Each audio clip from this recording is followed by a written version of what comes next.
देखिए इतिहास में देखो मगध का उत्कर्ष, ठीक है। मगध कैसे हुआ ध्यान दो। मगध क्या था, जो हमने आपको 16 महाजनपद पढ़ाए थे, 16 महाजनपदों में मगध जो था वो सबसे शक्तिशाली महाजनपद था, ठीक है। इसके संस्थापक कौन थे, बृहद्य। कौन थे, बृहद्य थे। मगध के कारण क्या थे, आर्थिक, राजनीतिक और भौगोलिक।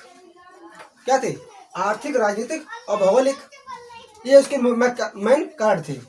अब आपसे मगध में जो वंश हुए हैं उनके बारे में पूछा जाए तो आपसे पूछा जाएगा कि मगध के जो वंश हुए हैं उन्हें लाइन से लगाइए, क्रम वाइज लगाइए। तो कैसे लगाएंगे, पहले आया रेग वंश, फिर आया उसके बाद शिशुनाग वंश, उसके बाद आया है नंद वंश और उसके बाद आया मौर्य वंश, ठीक।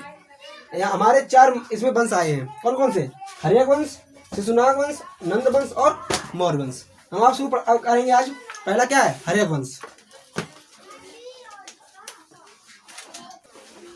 देखिए सबसे मगध में आता है सबसे पहले आपका कौन सा, हर्यक वंश, ठीक है। हर्यक वंश के संस्थापक कौन थे, बिंबिसार, ठीक। इन्होंने कब किया था, 544 ईसा पूर्व में, ठीक। देखो हर्यक वंश में मगध जो प्रथम वंश हुआ है, ये क्या हुआ है, हर्यक वंश। इसको प्रथम वंश भी कहते हैं और इस वंश को पितृ हत्या वंश भी जानते हैं, ठीक है। इसमें क्या होता है कि अपने पिता की हत्या करके वहां का शासन करना, इस वंश की परंपरा हो गई थी, इसलिए इसे इस नाम से जानते हैं, पितृ हत्या वंश के नाम से भी इसे जानते हैं। बिंबिसार कहाँ के थे, बिंबिसार ने राजगृह, कहाँ पर, ये पटना में, ठीक है। और इसको राजगृह को ही राजधानी उन्होंने बनाया था, अपनी राजधानी राजगृह को ही बनाया था। अब ये राजवैद्य, इनके राजवैद्य थे जिनका नाम था जीवक।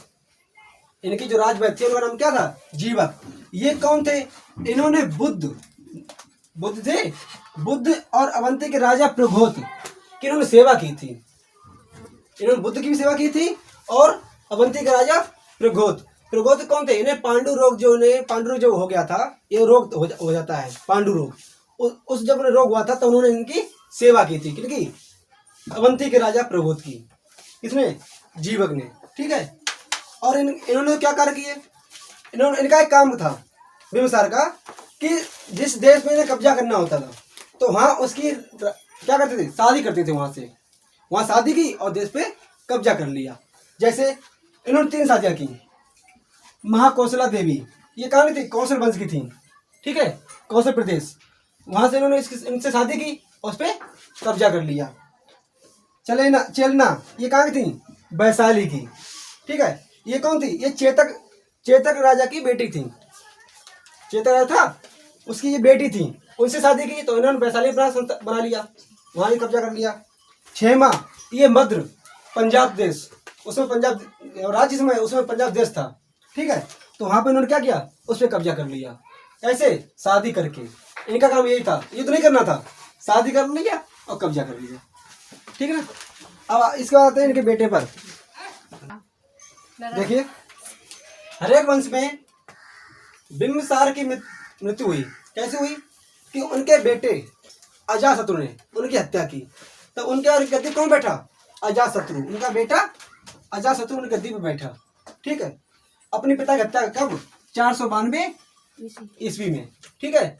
अब आपको पता है कि उसके बाद कौन शासक बना, अजातशत्रु। द्वितीय शासक कौन है, हर्यक वंश का द्वितीय शासक कौन हुआ, अजातशत्रु, ठीक है। अजातशत्रु ने 2 राज्य जीते, वैशाली और काशी, ठीक है, उन्हें अपने कब्जे में किया, वहां जीता और शासन किया। उसके बाद अजातशत्रु की बात हमें बौद्ध में भी है कि बौद्ध के महापरिनिर्वाण के बाद, माने बौद्ध जी की मृत्यु के बाद प्रथम बौद्ध संधि जो हुई थी वो इनके शासनकाल में हुई थी, अजातशत्रु के शासनकाल में, ठीक है। ये उसके बाद देखो अगला, देखिए हर्यक वंश में तीसरे शासनकाल कौन हुआ, उदयन, इसको उदयन भी कहते थे। इन्होंने भी अपने पिता की हत्या कर गद्दी प्राप्त की। इनके पिता कौन थे, इससे पहले कौन थे, अजातशत्रु। अजातशत्रु पिता कौन थे, बिंबिसार, ठीक है। इन्होंने अपने पिता अजातशत्रु से हत्या की, अजातशत्रु ने अपने पिता बिंबिसार की हत्या की, ठीक। इसलिए इसे हर्यक वंश को पितृ हत्या वंश भी कहते हैं। इन्होंने उज्जैन का भी एक बात है कि पाटलिपुत्र जो राज्य है, मतलब जो शहर है, वो स्थापना किसने की है? उज्जैन ने ही स्थापना की है। कहाँ पर है ये? गंगा, सोन और गंडक नदी के संगम पर है।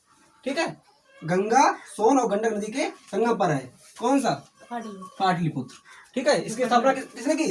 उज्जैन ने। ये क्वेश्चन आ सकता है कि पाटलिपुत्र की स्थापना किसने की थी?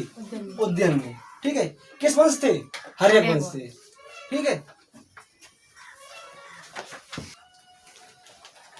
हर्यक वंश खत्म होने के बाद कौन सा वंश आया?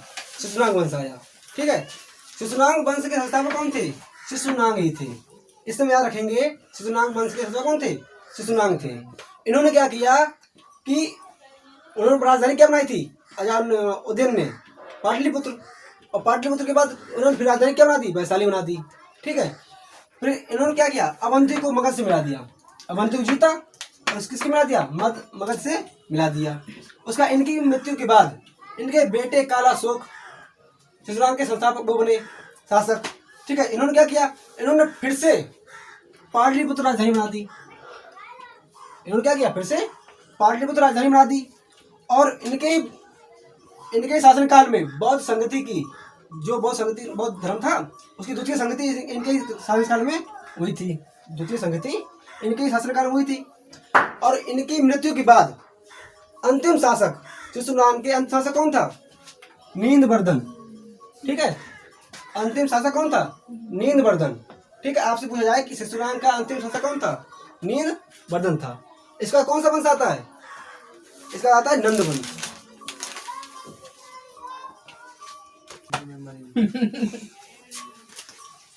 देखो, हिरण्यक वंश के बाद शिशुनाग वंश, और शिशुनाग वंश क्या आया? नंद वंश। तो नंद वंश के संस्थापक कौन थे? महापद्म नंदन। कौन थे? महापद्म नंदन थे। ठीक, उस भारत का प्रथम शासक जिसने एक राट की उपाधि धारण की।